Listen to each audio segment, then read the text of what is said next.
তাআলাও বলেন তবে তুমি তো মরবাই, তবে শুনে নাও, ফালইয়াউমা নুনাজ্জিকা বিবাদানিকা লিতাকুনা লিমান খালফাকা আয়া, আমি আজকে তোমার দেহকে সংরক্ষণ করব যাতে করে তুমি তোমার পরবর্তীদের জন্য নিদর্শন হও। আল্লাহ তাআলা ফেরাউনের দেহকে এমন ভাবে সংরক্ষণ করেছেন, সমুদ্রের কোনো মাছ তার দেহ খায় নাই, পোকা লাগে নাই। মিশরের জাতীয় জাদুঘরে যত মমি আছে বিভিন্ন প্রযুক্তি কেমিক্যাল ব্যবহার করে রাখা হয়েছে, কিন্তু ফেরাউনের ওই দেহটাকে কোনো মেডিসিন ছাড়া, কোনো প্রসেস ছাড়া, রাসায়নিক ছাড়া জালেমদের জন্য নিদর্শন হিসাবে সংরক্ষণের ব্যবস্থা যিনি করেছেন তিনি কে? আল্লাহ তাআলা ফেরাউনের দেহকে সংরক্ষণ করছে সাধারণ পাবলিকের জন্য নয়, বিশেষ করে তাদের জন্য যারা শাসকের আসনে বসে জনগণের খাদেম হওয়ার পরিবর্তে জনগণের উপরে জুলুম করে তাদের জন্য। যে দেখে রাখো, তোমার পূর্ববর্তী যারা ছিল জালেম, এদের সর্বশেষ পরিণতি কি হয়েছে, অপেক্ষা করো, তোমার জন্যও এর চাইতে ভয়ঙ্কর অবস্থা অপেক্ষা করতেছে, ঠিক কিনা? কিন্তু আফসোসের বিষয় হলো গোটা দুনিয়ার শাসকরা এটাকে শুধু ভ্রমণ এবং দেখার একটা বিষয় মনে করে, শিক্ষার বিষয় মনে করে না। তা যাই হোক, যে কথা বলতেছিলাম, মুসা আলাইহিস সালামের উম্মত নদীর সাগরের ওই পারে উঠা নিজ চোখে ওরা দেখছে যে ফেরাউন কেমনে মরলো। মুসা আলাইহিস সালামের যেই বয়ান বক্তব্য কিভাবে বাস্তবে পরিণত হলো, একটু আগে যেই শত্রুর হাতে মরার ভয়ে তারা চিন্তিত ছিল, সেই শত্রুকে আল্লাহ তাআলা কেমনে লোহিত সাগরে ডুবাইয়া মারলেন বলেন তো। এই দৃশ্য দেখার পরে বনি ইসরাইল জাতির আল্লাহ তাআলার উপরে সর্বোচ্চ কৃতজ্ঞ হওয়ার দরকার ছিল কি ছিল না? কিন্তু আফসোস, এদের মধ্যে কোনো পরিবর্তন নাই। আল্লাহ তাআলা তাদেরকে দরিয়ার অপর প্রান্তে নিলেন, ওই অবস্থাগুলো দেখাইলেন। এখন ওরা কি বলে জানেন? ওরা বলে, মুসা কই আনছো? আমাদের সব পোশাক আশাক বাড়িঘর সব রইছে মিশরে, এমন জায়গায় আনছো থাকার জায়গা নাই, খোলা মাঠ, মাথার উপরে কোনো ছাদ নাই, রোদে কষ্ট বৃষ্টিতে কষ্ট, রান্না বান্নার কিছু নাই, খাবো দাবো কেমনে, না খাইই তো মারা যাবো। এর চেয়ে মিশরে ভালো ছিলাম। কি বলে? এর চেয়ে মিশরে ভালো ছিলাম। অকৃতজ্ঞ এক জাতি। আল্লাহ তাআলা তাদের জন্য মেঘকে ছাদ বানায়া দিলেন, মেঘমালাকে কি করলেন? ছাদ বানায়া দিলেন। আসমান হতে খাবারের ব্যবস্থা করলেন, মান্না সালওয়া, খা, রান্না রুন্না করা লাগবে না। এরা খাইতে থাকলো, আরামে থাকতে থাকলো।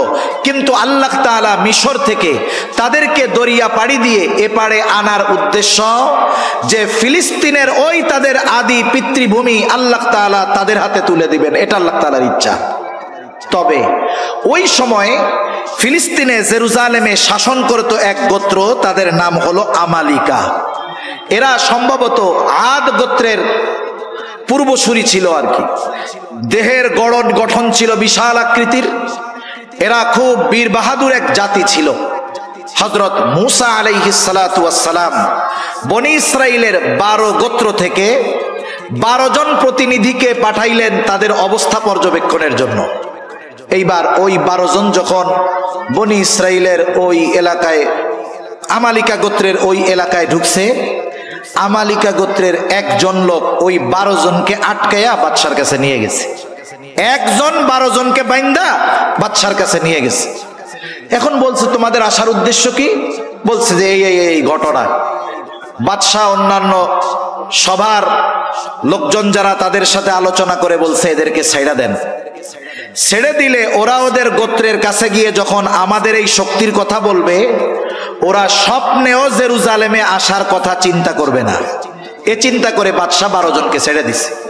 মুসা আলাইহিস সালামের কাছে এরা গিয়ে বলতেছে, কাহিনী তো এই, এলাকা তো খুব সুন্দর, সুজলা সুফলা, শস্য শ্যামলা, কিন্তু অবস্থা হলো তারা এমন এক জাতি যাদের সাথে যুদ্ধে জয়ী হওয়া আমাদের জন্য সম্ভব না। মুসা আলাইহিস সালাম এই 12 জন প্রতিনিধিকে বললেন যে তোমরা তোমাদের গোত্রের লোকদের কাছে গিয়ে বলবা যে খুব সুন্দর দেশ, তবে তারা যে এক বীর বাহাদুর জাতি এটা তোমরা কারো কাছে বলবা না।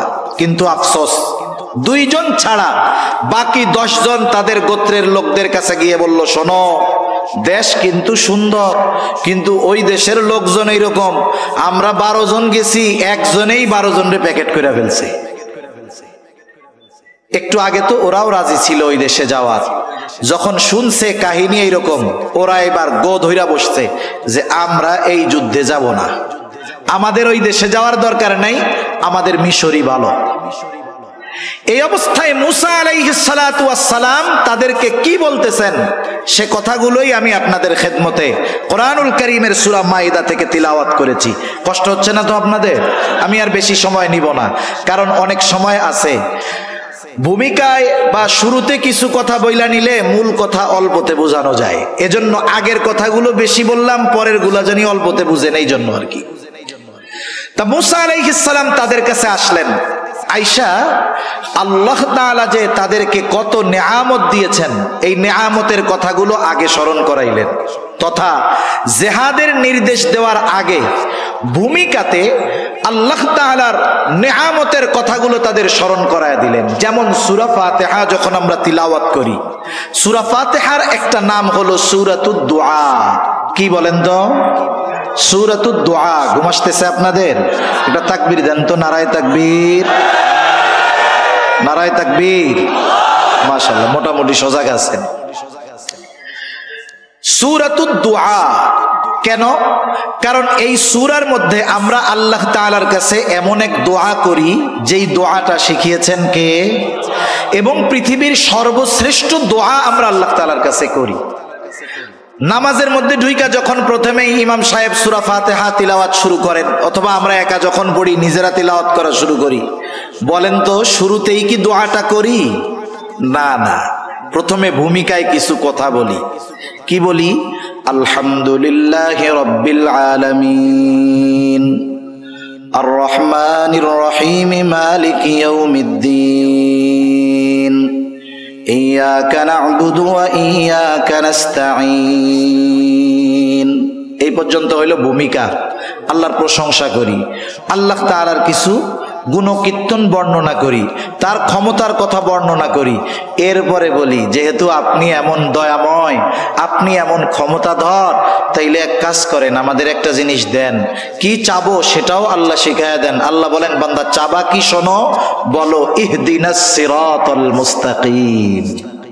আল্লাহ তাআলার কাছে আমরা সিরাতে মুস্তাকিমের উপরে অটল থাকার প্রার্থনা করি। এটা দুনিয়ার সবচেয়ে বড় নেয়ামত এবং দুনিয়ার সবচেয়ে দামি দোয়া। তার মানে কিছু চাওয়ার আগে, কিছু বলার আগে ভূমিকাতে একটু গুরুত্বপূর্ণ কথা বললে ওই চাওয়ার মধ্যে একটা আবেগ থাকে, দরদ থাকে, ঠিক কিনা বলেন? মুসা আলাইহিস সালাম তাদেরকে জিহাদের নির্দেশ দেওয়ার আগে মুসা আলাইহিস সালাম ভূমিকাতে কিছু নেয়ামতের কথা তুলে ধরেছেন। 3টা নেয়ামতের কথা। কয়টা নেয়ামত? 3টা নেয়ামত। একটা তো দেখছে যে কেমন ভাবে সমুদ্র থেকে, ফেরাউনের কবল থেকে আল্লাহ তাআলা তাদেরকে বাঁচাইলো, এটা তো দেখছে, বড় এক অনুগ্রহ। এবার মুসা আলাইহিস সালাম তার সম্প্রদায়ের কাছে বলতেছে, وَإِذْ قَالَ مُوسَى لِقَوْمِهِ يَا قَوْمِ اذْكُرُوا نِعْمَةَ اللَّهِ عَلَيْكُمْ إِذْ جَعَلَ فِيكُمْ أَنْبِيَاءَ وَجَعَلَكُمْ مُلُوكًا। মুসা আলাইহিস সালাম তার কওমকে বলতেছে, হে আমার সম্প্রদায়, আল্লাহ তাআলার ওই নিয়ামতগুলো স্মরণ করো যেগুলো আল্লাহ তাআলা তোমাদেরকে দিয়েছেন। কি নিয়ামত? 1 নম্বর নিয়ামত, ইয জাআলা ফীকুম আম্বিয়া, তোমাদের মধ্য থেকে আল্লাহ তাআলা অনেক পয়গম্বর প্রেরণ করেছে। হযরত ইসমাঈল আলাইহিস সালাতু ওয়াস সালাম যখন মক্কায় বসতি স্থাপন করলেন, বনি ইসমাঈল থেকে আর কোন নবী নাই, একবারে শেষ নবী মুহাম্মদুর রাসূলুল্লাহ। কিন্তু বনি ইসরাইল থেকে ঈসা আলাইহিস সালাম পর্যন্ত যত নবী আসছে, ইয়াকুব আলাইহিস সালাম থেকে নিয়ে ঈসা আলাইহিস সালাম পর্যন্ত যত নবী আসছে, সব বনি ইসরাইলের নবী। নবীজি এক হাদিসের মধ্যে বলেন, বনি ইসরাইল কখনো নবী শূন্য থাকে নাই। যেখানেই তাদের বসবাস ছিল, স্থান ছিল, আল্লাহ তাআলা এক নবীর মৃত্যু হলে আর এক নবী পাঠায়া ওই শূন্য স্থান পূরণ করেছে। আমাদের সমাজের মধ্যে, গোত্রের মধ্যে, বংশের মধ্যে কারো বংশে যদি 10টা বিসিএস ক্যাডার থাকে, বলেন তো ওই গ্রামের মধ্যে ওই বংশের পাওয়ার কম না বেশি? নিজে যা হয় হোক, মানুষের কাছে বলে বেড়ায় আমি ওই বংশের লোক, আমার বংশে 10টা বিসিএস ক্যাডার আছে। 10টা বিসিএস ক্যাডার যদি থাকে, এটা নিয়ে যদি গর্ব করতে পারে, এটাকে যদি নিয়ামত মনে করতে পারে, যেই গোত্র যেই বংশের মধ্যে ধারাবাহিকভাবে নবী এসেছে, বলেন তো এটা আল্লাহ তাআলার পক্ষ থেকে অন্যতম এক দামি এক নিয়ামত নয় কি? এজন্য মুসা আলাইহিস সালাম বললেন, শোনো, তোমাদের মধ্য থেকে আল্লাহ তাআলা অনেক নবী প্রেরণ করেছেন। শুধু তাই না, ওয়াজআলাকুম মুলুকা, আল্লাহ তাআলা তোমাদেরকে বাদশাহী দান করেছেন, রাজত্ব দান করেছেন। কথা হইল সবাই তো আর রাজা হইতে পারে না, কিন্তু বায়ানুল কোরআনের মধ্যে আসছে, আশরাফ আলী থানবী রহমাতুল্লাহি আলাইহি লিখেছেন, এক বুজুর্গের হাওলা দিয়ে যখন কোন গোত্র বা বংশ থেকে কোন বাদশাহ হয়, তখন ওই বাদশাহীর সাথে গোটা বংশটাকেই সম্পৃক্ত করা হয়। যেমন ওসমানীরা শাসন করছে, বলে ওসমানী শাসন আমল, আব্বাসী শাসন আমল, উমাইয়া শাসন আমল। যদিও উমাইয়াদের মধ্যে বাদশাহ হয়েছে একজন, তারপরে আর একজন, কিন্তু এই বাদশাহীটাকে সম্পৃক্ত করা হয়েছে গোটা গোত্রের সাথে। মুসা আলাইহিস সালাম বললেন, আল্লাহ তাআলা তোমাদেরকে বাদশাহী দান করছে।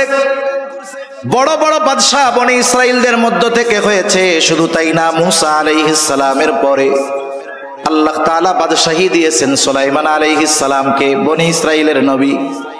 এমন বাদশাহী দিয়েছেন, গোটা দুনিয়ার বাদশাহী আল্লাহ তাআলা দান করেছেন।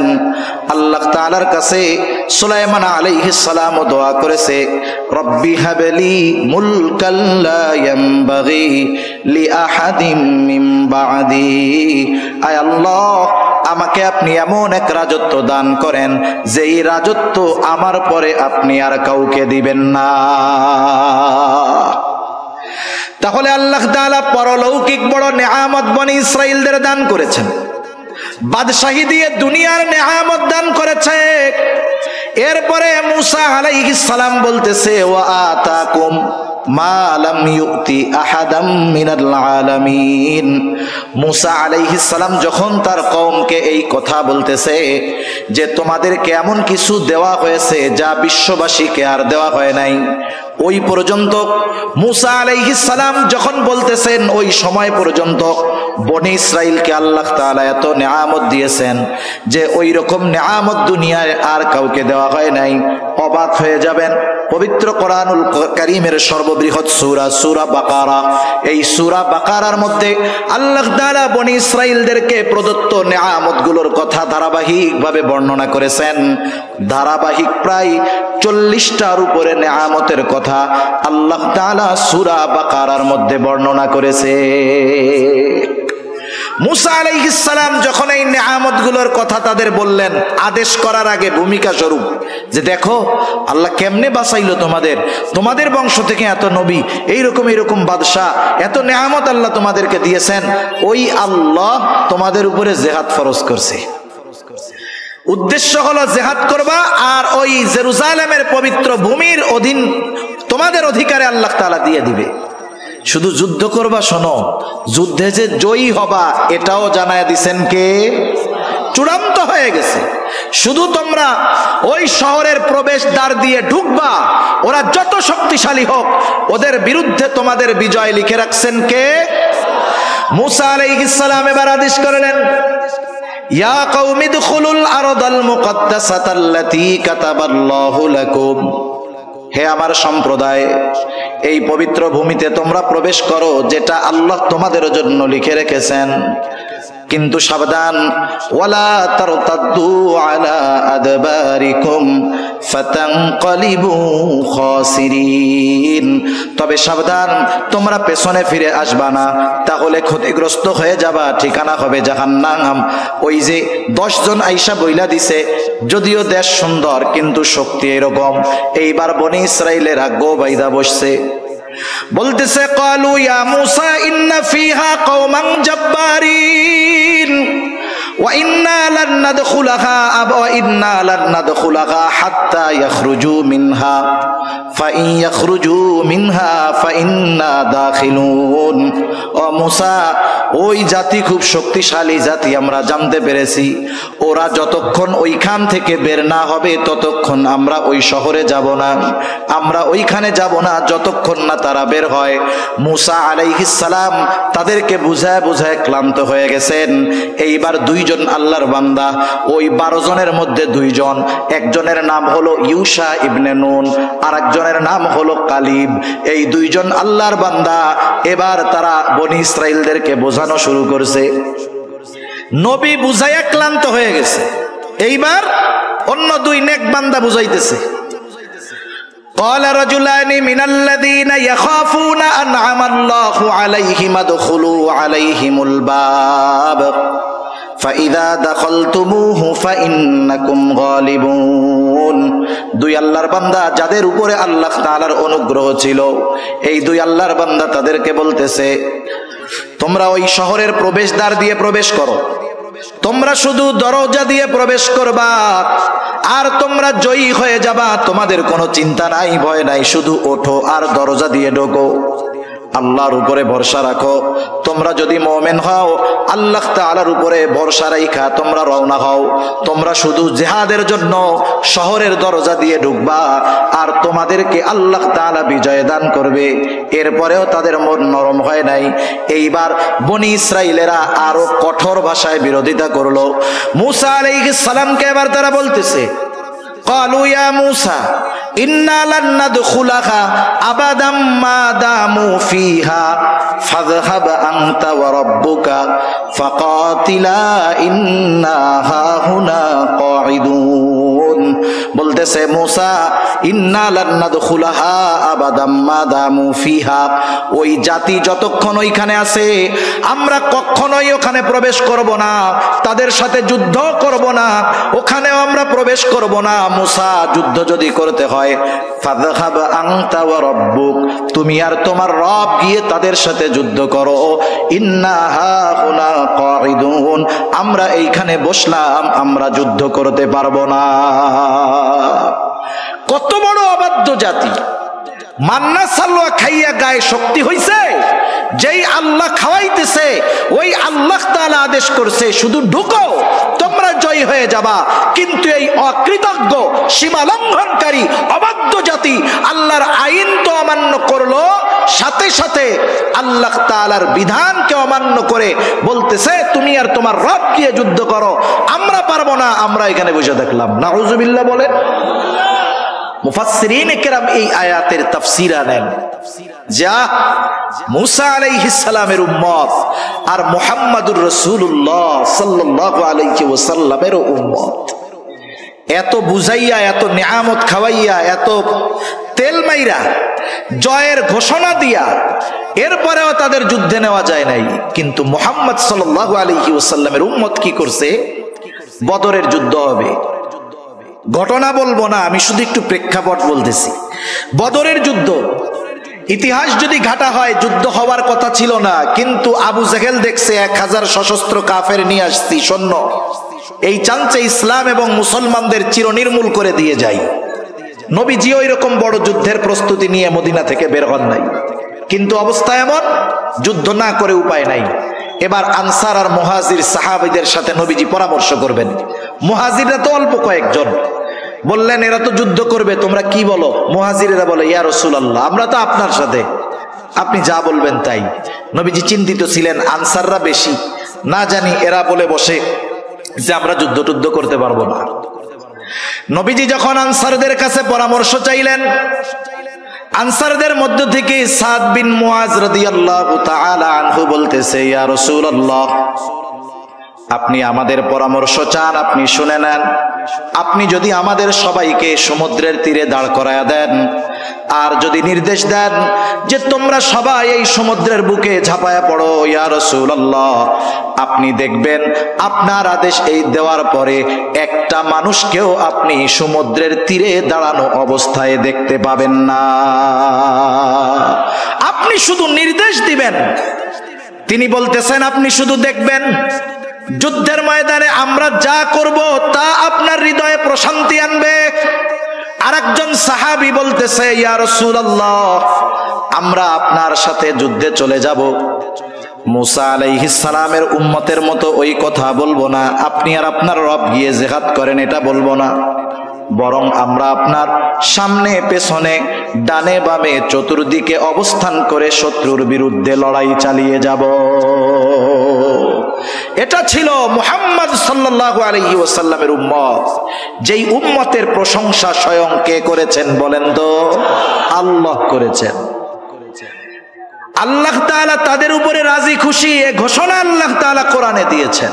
এজন্য সূরা কাউসারের তাফসীরের মধ্যে আসছে আল্লাহ তাআলা বলেন, হাবিব আপনাকে আমি কাউসার দান করেছি। কাউসারের ব্যাখ্যা এটা হাউজে কাউসার।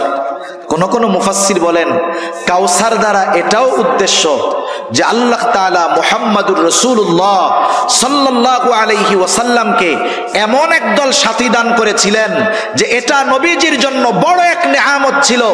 এই সাহাবীদেরকে আল্লাহ তাআলা কাউসার হিসাবে অভিহিত করেছেন। সুবহানাল্লাহ। তারা বলল ফাযহাব আনতা ওয়া রাব্বুকা ফাকাতিলা ইন্না হাহুনা কাঈদুন। মুসা আপনি আর আপনার রব গিয়ে যুদ্ধ করেন, আমরা এখানে বসলাম, আমরা যুদ্ধ করতে পারবো না। বলেন তো একজন নবী এরপরে আর কিছু করার আছে নাকি?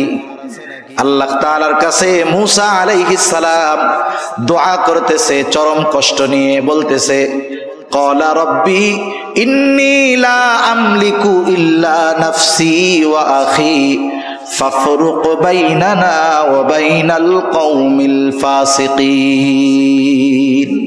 মুসা আলাইহিস সালাম বলতেছে ও আমার রব, আমি আমার নিজের উপর আর আমার ভাইয়ের উপর ছাড়া আমার নিয়ন্ত্রণ আর কারো উপরে নাই। ওই দুই আল্লাহর বান্দাও এর মধ্যে শামিল।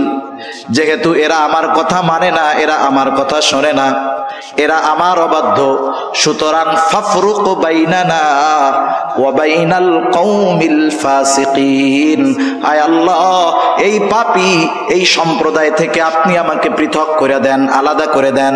এর মানে এদের সাথে আমার সম্পর্কটাকে চূড়ান্তভাবে আপনি খতম করে দেন।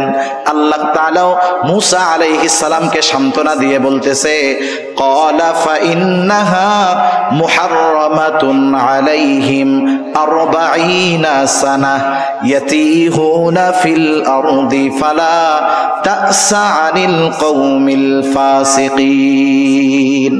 মুসা আলাইহিস সালামের এই আদেশ অমান্য করায় ওই যে ফিলিস্তিনের সুজলা সুফলা শস্য শ্যামলা ওই ভূমির নিয়ন্ত্রণ আল্লাহ তাআলা তাদেরকে দিতে চেয়েছিলেন, এই নিয়ামতটাকে পিছায়া দিলেন। শুধু তাই না, মুফাসসিরিনে কেরাম বলেন মুসা আলাইহিস সালামের উম্মতেরা বলা শুরু করেছে আমরা মিশরে চলে যাব, আমাকে ফিলিস্তিনে যাওয়া লাগবে না, আমরা কই চলে যাব? এখন সাহস পাইছে কেন? ফেরাউন তো মইরা গেছে, চোখের সামনে দেখছে না মইরা গেছে। এখন চিন্তা করে আমরা আমাদের যেই স্বদেশ ওইখানে আমরা চলে যাব, আমাদের বাপ দাদার ভূমির কোনো দরকার নাই। এইবার তারা প্রতিদিন সকালবেলায় উঠা মিশরের উদ্দেশ্যে রওনা দেয়। সকাল থেকে বিকাল পর্যন্ত হাঁটে, যেই সন্ধ্যা লাগে দেখে যে ঘুরা ফিরা সেই একই জায়গায় এসে উপস্থিত। এইভাবে 30 প্রান্তরের মধ্যে আল্লাহ তাআলা 40 বছর তাদেরকে ঘুরাইছেন। কত বছর? 40 বছর। এর মধ্যে মুসা আলাইহিস সালাম, হারুন আলাইহিস সালামের ইন্তেকাল হয়ে গেছে। এই অবাধ্য জাতির নেতৃত্বে যারা ছিল তারাও দুনিয়া থেকে চলে গেছে। পরবর্তী প্রজন্মের একদল ইমানদার নিয়ে ইউশা ইবনে নুনের নেতৃত্বে ওই আমালিকা গোত্রকে পরাজিত করে বনি ইসরাইলদের ওই যে নেয়ামত আল্লাহ তাআলা দিতে চেয়েছেন এই জেরুজালেমের কর্তৃত্ব নেতৃত্ব আল্লাহ তাআলা বনি ইসরাইলের হাতে দিয়েছেন। এরপরে দীর্ঘকাল নেয়ামত ভোগ করছে। সুলাইমান আলাইহিস সালামের পরে আস্তে আস্তে এরা আবার অবাধ্যতার চূড়ান্ত পর্যায়ে পৌঁছিয়ে গিয়েছে।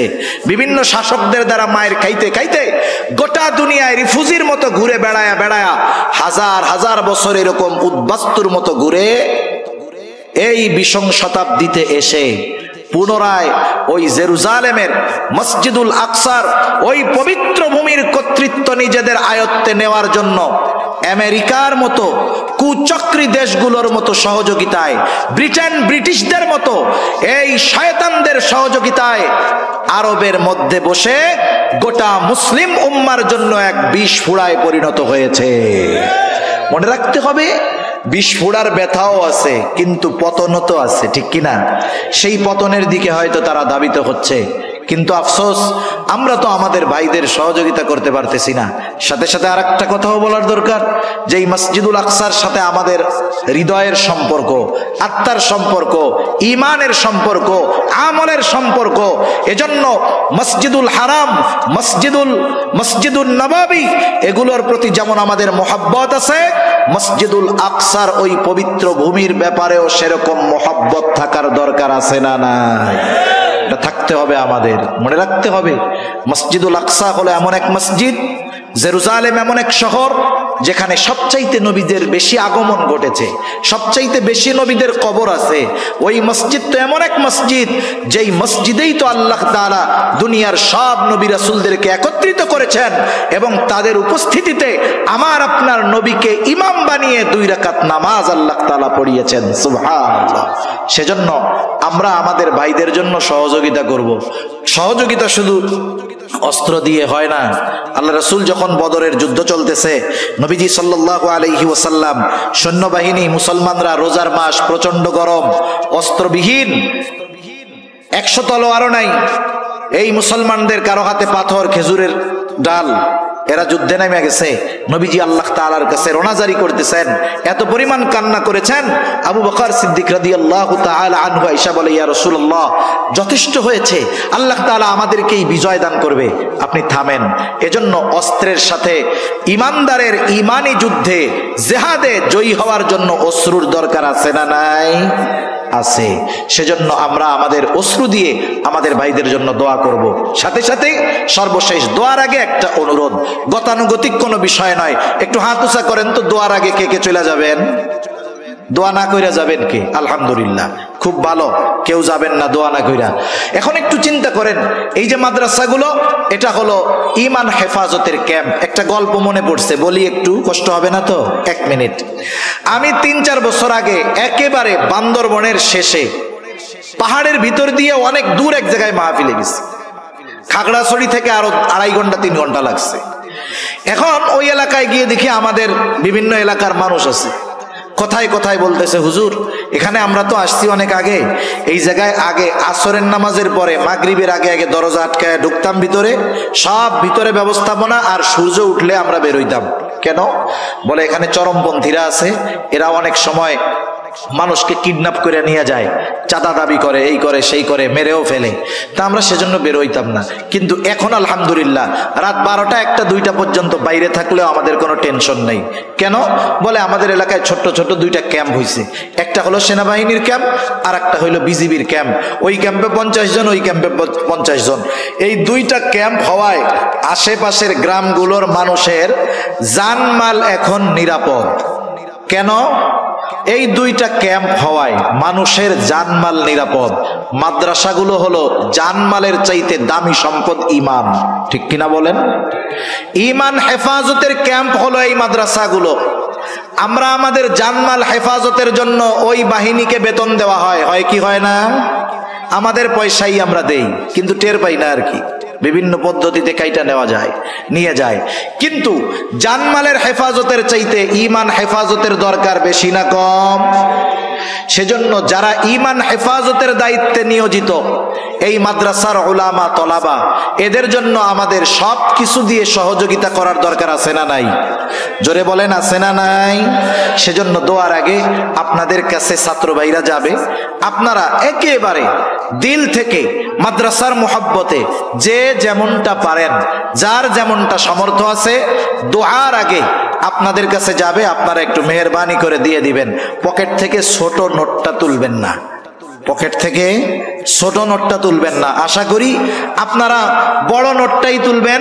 আপনাদের কাছে আসা যাদের একটু দায়িত্ব দেওয়া আছে তারা একটু ভিতরে গেলে ভালো হয়। আছে কেউ? একটু ভিতর থেকে উঠেন, ভিতর থেকে উঠেন, ভিতর থেকে উঠেন। ধরেন আমি দিয়ে শুরু করলাম 1000 টাকা, এবার আপনারা দিবেন। দেন, একটু ভিতরে যান, দ্রুত যান। আর জবানে আমরা জিকির জারি রাখি, লা ইলাহা। আচ্ছা, বড় হুজুরের আম্মা কিছু হাদিয়া পাঠাইছে মাদ্রাসার জন্য, হুজুরের নানি শাশুড়িয়ে দিয়েছে 500 টাকা, আল্লাহ কবুল করুক। আমাদের হুজুরের কি ভাইরা না, ছোট ভাইরা 1000 টাকা, আল্লাহ কবুল করুক।